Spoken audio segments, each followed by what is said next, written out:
الحمد لله نحمده ونستعينه ونستغفره ونؤمن به ونتوكل عليه ونعوذ بالله من شرور أنفسنا ومن سيئات أعمالنا من يهده الله فلا مضل له ومن يضلل فلا هادي له ونشهد أن لا إله إلا الله وحده لا شريك له ونشهد أن سيدنا ومولانا محمدا عبده ورسوله أما بعد فأعوذ بالله من الشيطان الرجيم بسم الله الرحمن الرحيم ومن يتوكل على الله فهو حسبه وقال تعالى في مقام آخر ولو أن أهل القرى آمنوا واتقوا لفتحنا عليهم بركات من السماء صدق الله مولانا العظيم. عزیزان اکرام، اللہ رب العزت نے انسان کو اس دنیا میں اپنا خلیفہ بنایا ہے، اور اللہ رب العزت نے اس انسان کی دنیا کی ساری ضرورتیں اس کو اس دنیا میں فراہم کی ہیں. اللہ رب العزت نے ہر انسان کا رزق، ہر انسان کی زندگی، ہر انسان کی موت، اس کی موت کا وقت، جگہ، رزق کہاں سے آئے گا، کتنا اس کو ملے گا، یہ سب کچھ اللہ رب العزت نے لکھ رکھا ہے اور اس انسان کو وہی ملے گا. اللہ رب العزت نے انسان کو رزق کے لیے تگ و دود کرنے سے منع بھی نہیں فرمایا، اور اسی لیے فرمایا ہے کہ محنت سے روزی کمانے والا میرا دوست ہے. نبی کریم صلی اللہ علیہ وسلم اپنی حدیث میں ارشاد فرماتے ہیں کہ الکاتب حبیب اللہ، کہ محنت سے روزی کمانے والا وہ اللہ کا دوست ہے. اسی طریقے سے جب ہم نبی کریم صلی اللہ علیہ وسلم کی سیرت کا مطالعہ کرتے ہیں تو ہمارے سامنے یہ بات واضح ہوتی ہے کہ نبی کریم صلی اللہ علیہ وسلم نے دنیاوی کسب بھی کیا ہے، نبی کریم صلی اللہ علیہ وسلم نے دنیاوی ذریعہ معاش بھی رکھا ہے، آپ صلی اللہ علیہ وسلم نے تجارت بھی کی ہے، اسی طریقے سے آپ صلی اللہ علیہ وسلم نے دنیا کے مختلف کام کیے ہیں. تو اس لیے اللہ رب العزت انسان کو کسب سے اور کمائی سے بھی منع نہیں فرماتے، لیکن اس کے ساتھ ساتھ اللہ رب العزت انسان کو یہ حکم بھی دیتے ہیں کہ ہر وقت اللہ رب العزت کی ذات پر توکل کرتے رہو. اپنے ہر معاملے میں اللہ رب العزت کے حکم اور اللہ رب العزت کی تقدیر کو اپنے سامنے رکھو. کوشش ضرور کرو لیکن نتیجہ نکالنے کی کوشش نہ کرو. ہم دیکھتے ہیں دنیا میں بہت سارے لوگ ایسے ہوتے ہیں جو کوشش بہت زیادہ کرتے ہیں لیکن دنیاوی مال و اسباب ان کو کم ملتا ہے، اور بہت سارے لوگ ایسے ہیں کہ جو کوشش کم کرتے ہیں لیکن دنیاوی اعتبار سے مال و اسباب ان کو بہت زیادہ ملتا ہے. تو اللہ رب العزت اس بات سے منع نہیں فرماتے کہ آپ کسب کرو، کمائی کرو، دنیاوی کام کرو، لیکن نتیجہ نہ نکالو. اس کے ساتھ ساتھ توکل اللہ رب العزت کی ذات پر اور یقین تقدیر پر رکھیں. اور توکل کا حقیقی مفہوم ہی یہی ہے کہ اپنی کوششوں، اپنی کاوشوں کو اللہ رب العزت کے فیصلے کے سپرد کرو. ایک حدیث ہے کہ لو توکلتم علی اللہ حق توکلہ لرزقکم کما یرزق الطیر تغدو خماصا وتروح بطانا،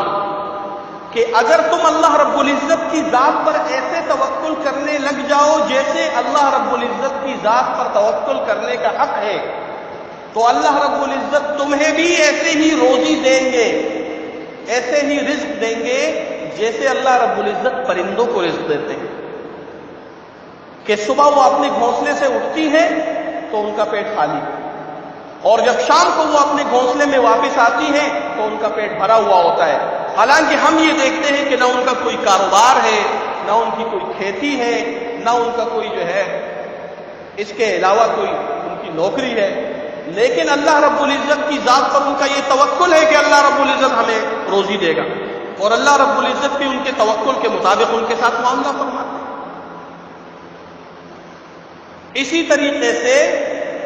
وَمَن يَتَّقِ اللَّهَ يَجْعَل لَّهُ مَخْرَجًا وَيَرْزُقْهُ مِنْ حَيْثُ لَا يَحْتَسِبُ کا مطلب بھی یہ ہے کہ اللہ رب العزت سے خوف پیدا کرو، اللہ رب العزت سے ڈر پیدا کرو. ہر معاملے میں اللہ رب العزت نے جو حکم دیا ہے اور اللہ رب العزت نے جو لکھ رکھا ہے اس کو اپنے ذہن میں رکھو،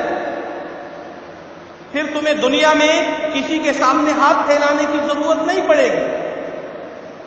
بلکہ اللہ رب العزت تمہیں تمہارا رزق، تمہاری روزی ایسی جگہ سے فراہم کریں گے.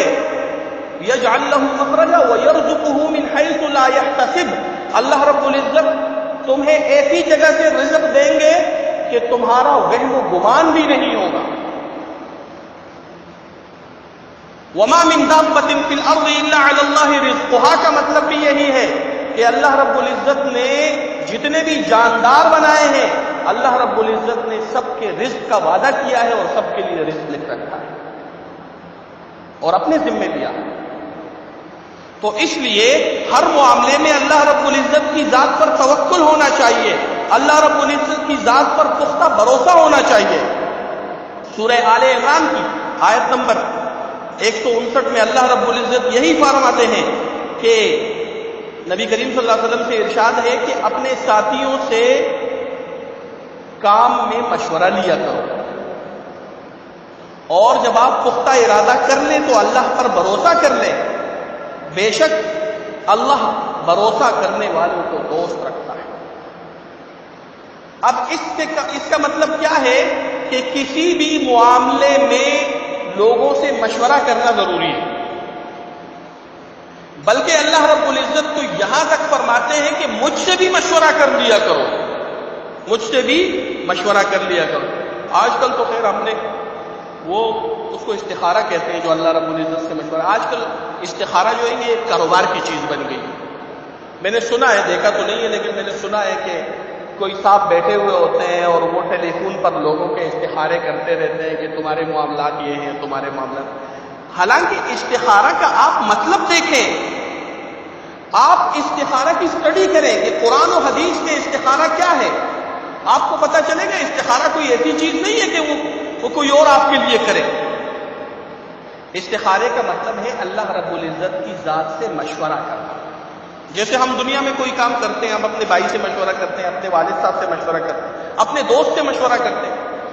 استخارے کا مطلب ہے کسی بھی دینی معاملے میں یا دنیاوی معاملے میں اللہ کی ذات سے مشورہ کرنا. طریقہ کار اس کا یہ ہے کہ عشاء کی نماز پڑھ کر کے جب آپ سونے لگے، سونے سے پہلے وضو بنا لیں، وضو بنا کر کے آپ 2 رکعت نفل پڑھ لیں، اور نفل پڑھنے کے بعد استخارے کی ایک دعا ہے، اللہم انی استخیرک بعلمک واستقدرک بقدرتک واسألک من فضلک. ایک لمبی دعا ہے جس میں اللہ رب العزت کی ذات سے یہ بات کہی جا رہی ہے. ایک آدمی کو اگر وہ دعا نہیں یاد ہو، وہ اپنے سامنے وہ کتاب رکھ کر کے پڑھ بھی سکتا ہے، اور اگر پڑھ بھی نہیں سکتا تو وہ اپنے دل میں اللہ رب العزت کے سامنے اپنے انداز میں اور اپنی زبان میں بھی کہہ سکتا ہے کہ اے اللہ میرا فلاں کام کرنے کا ارادہ ہے، مجھے پتہ نہیں ہے کہ اس میں اچھائی ہے یا برائی ہے میرے لیے، آپ سے میں مشورہ کرنا چاہتا ہوں، آپ سے مشورہ لینا چاہتا ہوں کہ مجھے مشورہ دیں کہ میں کیا کروں، یہ کام کروں کہ نہ کروں. اپنی زبان میں آپ کہیں، کوئی ضروری نہیں ہے کہ آپ وہی عربی کے الفاظ، اگر عربی کے الفاظ آپ نے دہرائے تو بہت اچھی بات ہے، لیکن اگر آپ کو عربی کے الفاظ دہرانے نہیں آتے تو آپ اپنی زبان میں اللہ رب العزت سے مشورہ کریں. یہ استخارہ ہے. اور ہم اس کو جو ہے نا کاروبار بنا رہے ہیں، عجیب عجیب طریقوں سے استخارے کرنے کے ہم لوگوں کو آفرے کر رہے ہیں. ایسی کوئی بات نہیں. تو اللہ رب العزت اس آیت کے اندر سورہ آل عمران کی جو آیت ہے اس کے اندر بھی اللہ رب العزت یہی ارشاد فرما رہے ہیں کہ دنیا کی زندگی میں جب آپ کوئی کسی کام کا ارادہ کریں تو آپ مشورہ کریں، اپنے ساتھیوں سے مشورہ کریں. پھر اس کے بعد جب مشورے میں آپ کسی بات پر پہنچ جائے تو پھر اللہ پر بھروسہ کریں، اللہ پر توکل کریں. تو اس لیے ہر معاملے میں اللہ رب العزت پر بھروسہ اور اللہ رب العزت پر توکل کرنا چاہیے. اللہ رب العزت ہی ہمارے تمام کام بنانے والے ہیں. اور ایک دوسری حدیث میں اللہ رب العزت اللہ کے نبی حضرت محمد مصطفیٰ صلی اللہ علیہ وسلم یہی ارشاد فرماتے ہیں کہ ما خاب من استخار وما ندم من استشار. جس کا مطلب یہی ہے کہ آپ اگر استخارہ کریں گے تو آپ کبھی اس پہ غمگین نہیں ہوں گے. آپ کبھی استخارہ کر کے آپ کو ندامت نہیں ہوگی، اور مشورہ کر کے بھی آپ کو کبھی ندامت نہیں ہوگی. آپ کبھی کسی معاملے میں مشورہ کر کے آپ نے جو کام شروع کیا ہے اس میں آپ کبھی فیل نہیں ہوں گے. جدید الفاظ میں ہم اس کو کہہ سکتے ہیں کبھی آپ اس میں فیل نہیں ہوں گے. لہذا ہر معاملے میں مشورہ کرنا، ہر معاملے میں استخارہ کرنا، اور پھر یہ سمجھنا اگر آپ مشورہ بھی کر رہے ہیں، دیکھو مشورہ تو عام طور پر میٹنگ جس کو کہتے ہیں یا مشورہ جو کہتے ہیں دنیاوی اعتبار سے ہم کرتے ہیں تو، لیکن ہمارے ذہن میں یہ نہیں ہوتا کہ یہ کوئی دینی کام ہے. کہتے ہیں جو بھی دنیاوی معاملات ہیں اگر آپ اس کو نبی کریم صلی اللہ علیہ وسلم کی سنت کے مطابق کرو گے تو وہ آپ کے لیے ثواب ہے. آپ میٹنگ کر رہے ہیں، آپ مشورہ کر رہے ہیں، آپ نے دل میں یہ بات سوچی کہ یہ اللہ رب العزت کا حکم ہے اور اللہ کے رسول صلی اللہ علیہ وسلم کا طریقہ ہے کہ انہوں نے ہر معاملے میں اپنے ساتھیوں سے مشورہ کیا ہے، لہذا میں سنت کو زندہ کرنے کے ارادے سے یہ کر رہا ہوں. آپ اپنی میٹنگ کر رہے ہیں، اس پہ آپ کو ثواب ملے. تو اس لیے ہر معاملے میں مشورہ کرنا اور پھر خاص طور پر اللہ رب العزت سے استخارہ کرنا اور اللہ رب العزت پر توکل کرنا یہ بہت ضروری ہے. اس کے ذریعے سے اللہ رب العزت کی مدد ساتھ ہوتی ہے.